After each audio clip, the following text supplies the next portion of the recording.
Eu não sei se dá para ouvir, mas eu imagino que dê, né? É com essa trilha sonora de uma tempestade que cai em Manchester na parte final do dia que eu começo o vídeo de hoje. Eu não vou focar muito na chuva não, porque eu tenho noção de que, enfim, a gente está vivendo problemas muito sérios em diversas regiões do Brasil com essa questão. Não só no Rio Grande do Sul, principalmente, mas também no Maranhão, né? Até onde eu sei. Então não vou focar muito, mas realmente, cara, isso aqui não é normal, tá? Deve ser porque fez muito calor em Manchester nos últimos dias, mas esse nível de tempestade, que mais uma vez, aliás, evidenciou os problemas estruturais aqui de Old Trafford. Muitos vídeos nas redes sociais mostrando como que a chuva vaza de vários pontos da cobertura aqui do estádio, caindo inclusive nos assentos dos torcedores nas arquibancadas. Mas vamos falar... Caramba! Eu não quero focar na chuva, mas ela não me deixa. Que loucura. Bom, mas vamos falar de alguns destaques dessa rodada da Premier League, começando, claro, pela partida nesse campo que não estava alagado, como começa mais uma vez a ficar por aqui. Ainda bem. Uma partida um pouco esquisita, né? Já o foco nesse ponto e nos pormenores das atuações do Manchester United e do Arsenal. Mas antes eu queria trazer alguns dados, algumas estatísticas aqui pra gente... para dar o tom do tamanho da campanha do Arsenal na Premier League e do tamanho da campanha do Manchester United. Primeiro, um dado histórico dos encontros dessas equipes, né? Alguns dados, na verdade, um plural aqui. É a primeira vez que o Arsenal vence turno e retorno contra o Manchester United na Premier League desde 2006, 2007. É a primeira vez que o Arsenal vence 3 vezes seguidas o Manchester United desde um período entre 1997 e 98. Antes dessa vitória, o Arsenal só havia vencido aqui nesse estádio, que loucura, uma vez nos 16 encontros anteriores dentro do campeonato inglês. Então, apesar das fases absolutamente contrastantes das equipes, não é estatisticamente tão simples assim o Arsenal conseguir a vitória que conseguiu. Agora, esse dado aqui, ele é absolutamente impressionante, tá? O Arsenal chega a 27 vitórias nesta Premier League. É a maior marca do clube na era Premier League e a maior marca na história do clube no campeonato inglês, sendo superada apenas por uma, que foi na temporada 70-71, quando o Arsenal venceu 29 vezes. Cara, isso é muito grande. Isso é grande, primeiro, para a gente lembrar que nem o Wenger conseguiu isso. É claro que eu não estou comparando com o tamanho do Wenger para o Arsenal. O Wenger conseguiu um plural de títulos da Premier League, conseguiu maiores pontuações do que o Arsenal tem nesse momento dentro do campeonato inglês. Mas isso aqui é para mostrar como, mesmo que o Arsenal termine como vice-líder, primeiro, o trabalho do Arteta é absolutamente extraordinário, foge do ordinário, foge do comum para a história do Arsenal. Segundo, o trabalho do Pep Guardiola é um negócio de louco, de maníaco, de compulsivo, obsessivo. E terceiro, é uma pena que, caso o City seja campeão, como ainda parece provável, é uma pena que o Arsenal inevitavelmente vai virar motivos de piadas, vai ser rotulado como pipoqueiro mais uma vez, quando faz o que faz. Quando faz o que faz.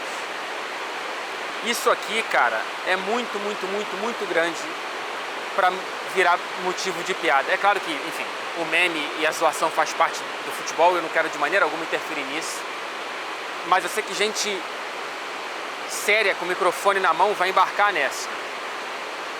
E eu acho uma pena muito grande, porque essa campanha do Arsenal é histórica. Ainda pode terminar com título, e aí é outra conversa. Esquece tudo que eu acabei de falar. Porque é claro que o título é absolutamente fundamental para a coroação desse trabalho. Mas se a gente separar trabalhos excepcionais de piada por conta de um título, aí eu acho um exagero de uma análise muito rasa. Esse trabalho já é histórico, esse trabalho já é excepcional. Não dá para falar o mesmo, evidentemente, do Manchester United, mas é histórico também, por outras razões. Chega à 19ª derrota em todas as competições na temporada, algo que não acontecia desde 77 e 78. Empata com um recorde negativo para a história do clube. São 9 derrotas na temporada aqui nesse estádio. 9. Algo que só havia acontecido em outras 5 temporadas. A última em 74, quando terminou rebaixado da primeira divisão. Olha só, hein? Olha só. E ainda joga mais uma vez aqui, contra o Newcastle. Mas, é claro que a campanha é esse horror todo, mas a atuação não foi esse horror todo. Inclusive foi muito digna para o próprio padrão demonstrado pelo Manchester United nessa temporada. Uma atuação muito melhor do que a vergonha, a humilhação sofrida na última rodada em Londres contra o Crystal Palace. Aliás, ver muitos torcedores e do tom do Ten Hag na entrevista coletiva buscando pontos positivos mostra a situação que se encontra o Manchester United, né? Porque perdeu pro Arsenal em casa. Mas a situação é tão ruim que perder só por 1-0 e jogando relativamente ok é um ponto positivo. Aliás, o Ten Hag, ele trouxe uma boa metáfora para a situação que ele enfrenta com lesões. Ele diz que é como nadar com as 2 mãos amarradas nas costas e que dessa maneira só importa ficar com a cabeça acima da água. O que é verdade. É uma ótima metáfora. Mas eu volto a lembrar que ele não é vítima somente. Ele também é causa dessas lesões. Então, para o próprio padrão e para as circunstâncias de elenco disponível, foi uma atuação ok do Manchester United. Que só precisou ser salvo pelo Onana já na reta final do jogo, quando ele fez uma defesa maravilhosa no chute do Martinelli e depois uma defesa bonita no chute, se não me engano, do Declan Rice fora da área, mas antes e depois disso não teve tanta exposição defensiva assim. Mas muito pouco inspirado com a bola no pé, né? Tanto o United quanto o Arsenal. O Arsenal não conseguiu, aliás, o Arteta trouxe bons pontos na entrevista, falando que ele se incomodou muito com a atuação do Arsenal hoje, falando, cara, eu acho que depois de 1-0 a gente se acomodou e jogou e fez escolhas muito seguras.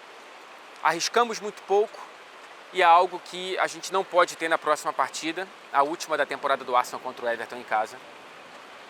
Mas que pelo menos, e aí eu volto para mim, saio das palavras do Arteta, mas que pelo menos houve mais uma vez, uma das principais marcas desse Arsenal, que é uma segurança, uma estabilidade defensiva absolutamente impressionante. O United virtualmente não teve nenhuma chance de gol.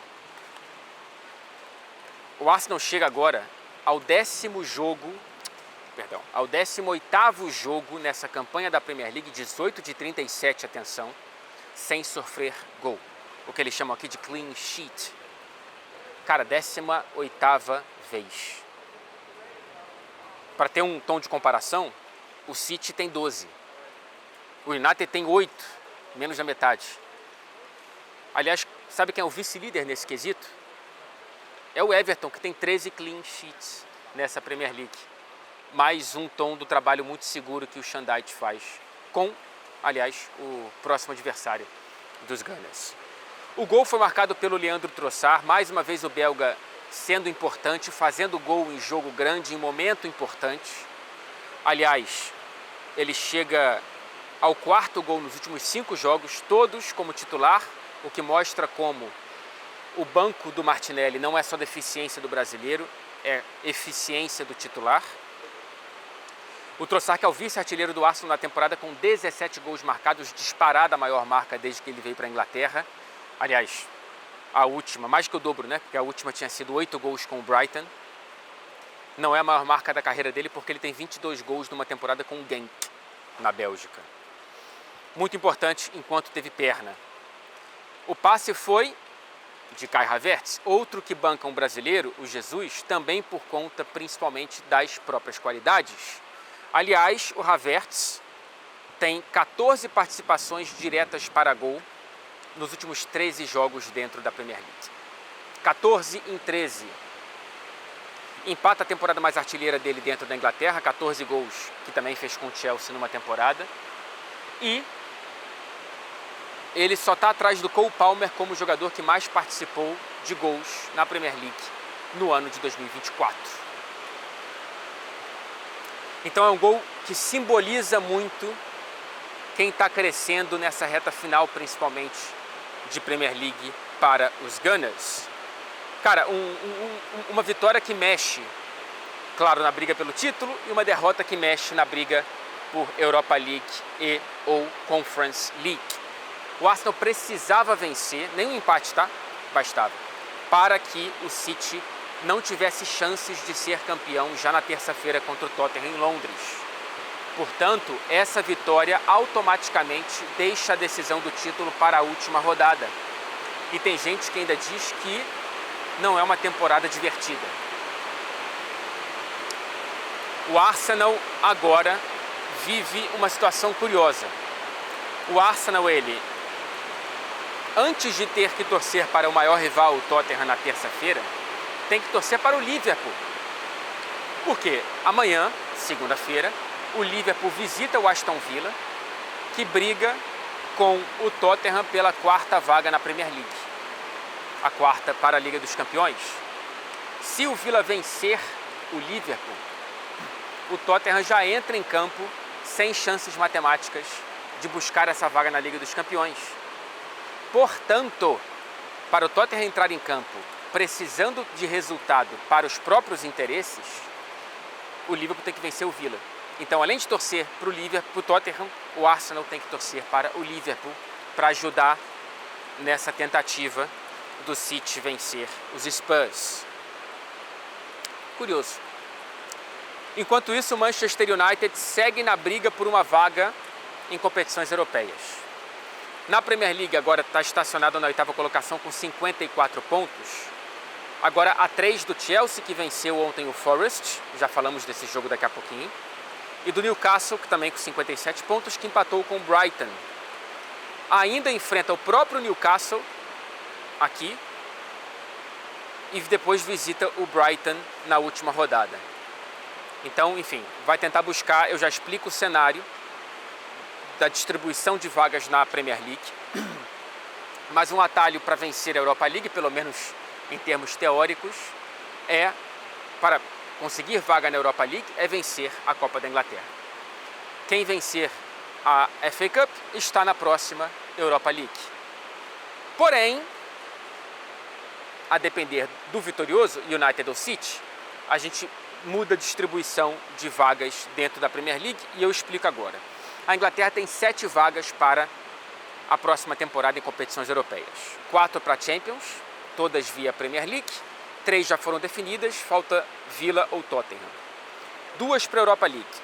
Uma 100% na 5ª colocação e a outra que depende do vencedor da FA Cup.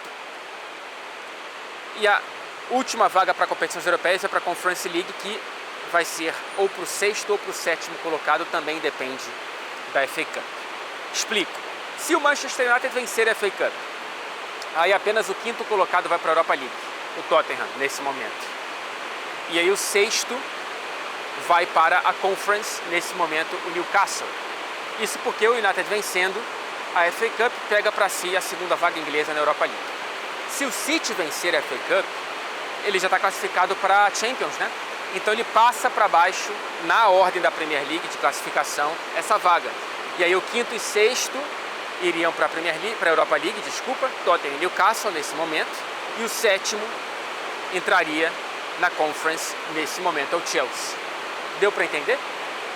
Pois bem, antes de passar para a vitória do Chelsea, eu queria valorizar o título do Manchester United feminino na Copa da Inglaterra em Wembley hoje. Um Wembley lotado, mais de 80 mil pessoas, para ver o primeiro grande título do time feminino do Manchester United, que fez uma campanha muito aquém na Premier League, na Superliga feminina, mas que goleou o Tottenham por 4-0 e conquistou esse título em Wembley. Vamos para a virada em 3 minutos que o Chelsea aplicou para cima do Forest em Nottingham. Virada importantíssima, como eu acabei de esclarecer aqui, brigando por vaga em alguma competição europeia para o Chelsea, né? E é uma virada que vem com um lembrete do pesar e da pena que é a fragilidade física de Reece James, cara. É muito, muito, muito triste que um jogador com tanta qualidade sofra tanto com lesões. A ponto de eu celebrar essa entrada dele, que foi excelente, como um monstro que saiu da jaula, mas celebrar com cuidado, porque eu não sei até quando vai durar, né, a saúde dele. Tomara que o Reece tenha, enfim, uma temporada saudável na temporada que vem. Porque os números são muito tristes, cara. É o primeiro jogo dele desde dezembro, são apenas 10 partidas nessa temporada, 7 lesões desde o início da temporada passada, de lá pra cá, apenas 24 jogos na Premier League, não é nenhuma campanha inteira em 2. Perdeu a Copa do Mundo por conta de lesão, perderá a Eurocopa porque não conseguiu se recuperar, não conseguiu ter futebol para ter chances de convocação. É muito triste, cara, mas ele entrou muito bem, deu uma assistência muito bonita para o terceiro gol da virada do Chelsea, gol do Jackson. Olha aí o cara terminando a Premier League em alta, né? Apesar de tantos pesares na frente para o gol, é de frente para o gol que ele está conseguindo recuperar pelo menos algum pouquinho dos créditos que ele perdeu. E o Palmer, hein? Mais uma assistência nojenta, um passe lindo com nojo, tacada de sinuca para o Mudryk, que abriu o placar, inclusive. Agora ele chega a 24 gols e 14 assistências em 43 jogos pelo Chelsea, cara. São, portanto, 38 participações diretas para gol em 43 jogos. Isso ele poderia ter saído com mais nesse jogo, hein? Porque o Jackson perdeu um gol, claro, e o Thiago Silva colocou uma bola na trave, ambas as chances com passes do Palmer. E o Chelsea em recuperação, em franca recuperação, e um dado que mostra isso é que é o quarto na tabela desde o Boxing Day, apenas atrás de City, Arsenal e Liverpool. Olha só, do Boxing Day para cá, e é um pedaço significativo da Premier League, o Chelsea está à frente, sei lá, de Aston Villa, do Tottenham, do Newcastle, enfim, um fim de recuperação que precisará de um vídeo dedicado às impressões da temporada do Chelsea, do fim da temporada do Chelsea e de algumas projeções, e eu vou guardar esse vídeo no bolso para trazer aqui para o canal. O Forest termina com mais uma atuação que conquista um resultado menor do que merecia, né? Cara, foi um festival de bolas na trave colocadas pelo Forest no gol do Chelsea, e é uma pena que o time não tenha conseguido um bom resultado, porém, apesar de ainda não estar matematicamente salvo do rebaixamento, na prática já está, né? Na prática já está, e eu já explico por quê. O Tottenham segue vivo nessa briga por uma vaga na Liga dos Campeões, como eu já expliquei. Venceu o Burnley de virada. Mais uma vez o Tottenham não jogou bem, mas conseguiu a vitória, que é o que importa nesse momento. Essa sobrevida, né? Pelo sonho de voltar à Liga dos Campeões depois de uma temporada de ausência. Foi eliminado nas oitavas da temporada passada para o Milan e tenta voltar na próxima. É aquela coisa que eu já falei, se o Aston Villa vencer amanhã o Liverpool, acabou a chance do Tottenham. Ou se vencer na última rodada. E o Aston Villa visita o Crystal Palace. Agora a chuva está chegando aqui, hein? Por causa do vento. Mas sigamos. E eu já explico porque o Palace pode de repente ajudar o Tottenham. São 67 pontos para o Aston Villa, 63 para os Spurs, que estão na quinta colocação. O Tottenham é quase que simples a conta. Precisa muito provavelmente vencer as duas últimas partidas, City e Sheffield United. O City em casa, o Sheffield United fora, já rebaixadíssimo. Um empate contra o City pode até ser suficiente, tá? Mas para isso precisa que o Villa perca as duas para estacionar com 67 pontos e tem que tirar 8 gols de saldo, né? Que o teto do Tottenham são 67 pontos se empatar o City, né? Então precisaria tirar 8 gols de saldo. Enfim, veremos como que será essa partida de terça-feira para poder ter uma clareza maior nessa briga pela quarta vaga na Liga dos Campeões. Esperemos como antes será o Villa e Liverpool nessa segunda-feira. A minha grande dúvida é, se o Villa perder para o Liverpool, o torcedor do Tottenham vai querer vencer o City? O sonho da Champions é maior do que o terror, o horror de ver o maior rival campeão da Premier League depois de 20 anos? Muitos aqui na Inglaterra, torcedores dos Spurs, declararam que não. Mas não sei a opinião de torcedores brasileiros que estão um pouco mais distantes, enfim, não sei. Mas de qualquer forma, imagino que o torcedor do Arsenal vá torcer para o Tottenham. Né? O prêmio é muito maior para o Arsenal torcer para o Tottenham do que o contrário, evidentemente. Antes de falar do rebaixamento agora matemático do Burnley e explicar a situação da última vaga para a segunda divisão, para a Championship, eu queria destacar que Van de Ven e Vicario são os dois melhores jogadores, na minha opinião, do Tottenham na temporada, com alguma distância para os outros dois, que provavelmente são Pedro Porro e Romero. E é curioso que sejam todos de um sistema defensivo tão vulnerável. Mas, cara, assim, o Van de Ven eu tenho poucas dúvidas de que ele é uma futura estrela da posição. Tem apenas 23 anos. E o Vicario tem 27, né? Passou um tempo rodando até por outras divisões do futebol italiano, se eu não estou enganado. E agora chega a um canhão de audiência que é a Premier League e o Tottenham. Então é bom ver que enfim chegou o brilho para um goleiro de tanta qualidade. É claro que é muito difícil você julgar e projetar uma carreira por conta de uma temporada, mas as minhas impressões dos dois são absolutamente maravilhosas. Burnley matematicamente rebaixado, o Luton Town praticamente só falta o aval técnico. Está a 3 pontos do Forest e com 12 de saldo a menos. Então, cara, fica para a última rodada quando o Forest visita o rebaixado Burnley e o Luton Town recebe o Fulham, que não tem mais muito pelo que brigar, mas é um jogo mais difícil mesmo em casa do que o do Forest, portanto o Luton já está rebaixado, só falta o carimbo técnico. Deixa eu passar agora para um time que tem encantado a Inglaterra no último mês, ou até um pouquinho mais, que é o Crystal Palace, que venceu fora de casa o Wolverhampton por 3-1, mais uma vitória desse time desde a chegada do Oliver Glasner, o austríaco de 47 anos, que, veja só, em 12 jogos na Premier League, desde que ele chegou no clube, o Palace conquistou 21 pontos. Nas 25 partidas anteriores, com o Roy Hodgson, eram 25 pontos conquistados.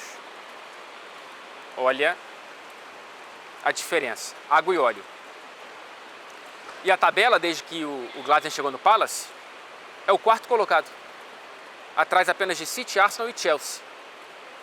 E o Palace briga por terminar pela primeira vez entre os 10 primeiros colocados da Premier League desde que subiu. São 11 temporadas consecutivas na Premier, nunca ficou acima da 11ª posição. Aliás, a única vez que ficou acima na história foi em 91, quando terminou na 3ª colocação do campeonato inglês. O Glasner, que inclusive, de acordo com a cobertura alemã do Bayern de Munique, recebeu o interesse do clube alemão, do clube bávaro, mas vai ficar no Palace na próxima temporada. Eu estava lendo um pouco mais sobre o Glasner e eu vi uma história muito chamativa, muito grave que ele viveu como jogador do SV Ried, da Áustria. Ele é um ídolo absoluto do clube. Ele, já no fim de carreira, com 36 anos, ele sofreu uma concussão numa partida, foi atendido, deram um aval, estava tudo ok com ele, viajou para a partida seguinte, na Dinamarca, eliminatórias para buscar uma vaga na Europa League, e ele passou mal no quarto do hotel, foi internado por conta de uma hemorragia cerebral, cara. E eu vi uma entrevista da esposa dele dizendo que ele teve que reaprender a falar, reaprender a andar. Olha só o que o cara teve que passar, hein? Evidentemente teve que encerrar a carreira depois disso, mas logo depois já virou treinador e agora faz todo esse sucesso nessa curta passagem, mas eu espero que seja longa, dentro da Premier League e do Crystal Palace, que tem esse talento maravilhoso que escapa pelos poros da pele, de jogadores como o Olise, o Eze, até o Mateta, cara, desandou e fazer gol, golaço e tá jogando bem. O Wills Hughes tá muito bem no meio campo também. O Olise é um negócio lindo de ver, cara, lindo de ver. 15 participações diretas para gol em 18 jogos dentro dessa Premier League. Uma pena que ele tenha se machucado tanto, mesmo caso do Eze, mas ele jogou 18 vezes na Premier e tem 15 participações diretas para gol com a camisa do Crystal Palace. Chegou por 8 milhões junto ao Reading e agora tem 23 anos e pode sair, dizem, por 60 milhões nessa janela de agora. Impressionante. Vamos finalizar com o Manchester City 4, Fulham 0 em Londres. Um Manchester City indefectível praticamente, sem defeitos praticamente, sem o que você reparar. 33 jogos consecutivos de invencibilidade na temporada. É claro que foi eliminado para o Real Madrid na Champions, mas tecnicamente aquele jogo foi um empate. 7 vitórias consecutivas dentro da Premier League. 85 pontos. E em busca do tetracampeonato inédito, segue dependendo apenas de si mesmo. E se eu pegar o recorte das últimas 4 temporadas, o City tem uma média de 88 pontos. Joga uma liga sozinho, porque o segundo colocado é o Liverpool, que tem uma média de 76 nessas 4 temporadas. O Arsenal tem uma média de 74. 74 Arsenal, 76 Liverpool, 88 Manchester City. É um absurdo o que o Pep Guardiola faz. É de bater palma o trabalho dele, assim, ó. E eu acho muito triste quando ridicularizam o adversário, porque o Arsenal pode ser vice da Premier League com 89 pontos. O Liverpool foi vice com 97. Porque o Manchester City de Pep Guardiola é irredutível. Vamos ver, tá? Esse jogo contra o Tottenham é perigoso. Aliás, o City nunca venceu nesse estádio do Tottenham pela Premier League. Venceu agora pela FA Cup, mas nunca pela Premier. Aliás, nunca marcou um gol lá pela Premier. O Pep nunca venceu o Tottenham em Londres pela Premier League, quando jogando no estádio do Tottenham desde White Hart Lane. Quando venceu foi enquanto o estádio estava em construção e o Tottenham jogava em Wembley. Tivemos alguns destaques nessa partida. O Vardiol é o artilheiro do jogo, com 2 gols marcados e ainda recusou bater o pênalti que daria para ele um hat-trick inédito na carreira. 5º gol nos últimos 7 jogos. É mais um jogador que evolui de uma maneira exponencial e absurda nas mãos do Pep Guardiola, porque é um zagueiro lateral que, quando está dentro da área adversária, tem uma facilidade, uma plasticidade que ele parece um ponta. O gol que ele fez, o primeiro, é muito bonito, muito bonito. E alguém tem que avisá-lo que ele é destro, né? Aliás, é ambidestro. Mas a quantidade de gol que ele faz com a perna direita é brincadeira. O De Bruyne sai com uma assistência, poderia ter saído com 3, mas o Haaland perdeu um gol na cara e alguém outro também perdeu um gol, bateu uma bola na trave. Enfim, poderia ter saído com 3 assistências, não vou lembrar. Mas ele, em 16 jogos apenas dessa Premier League, porque, né, ficou tanto tempo machucado, ele tem 9 assistências. Ninguém do City tem mais. E ele jogou só 16 partidas. E agora, com essa assistência, ele empata com Cesc Fábregas como o segundo maior assistente da era Premier League, 111 assistências tanto para o belga quanto para o espanhol. O belga que chega à marca com 92 jogos a menos do que o Fábregas. O De Bruyne é brincadeira, né? A maior marca, evidentemente inalcançável, é do Ryan Giggs, com 162 assistências, muitas aqui nesse estádio, e todas por esse clube, evidentemente.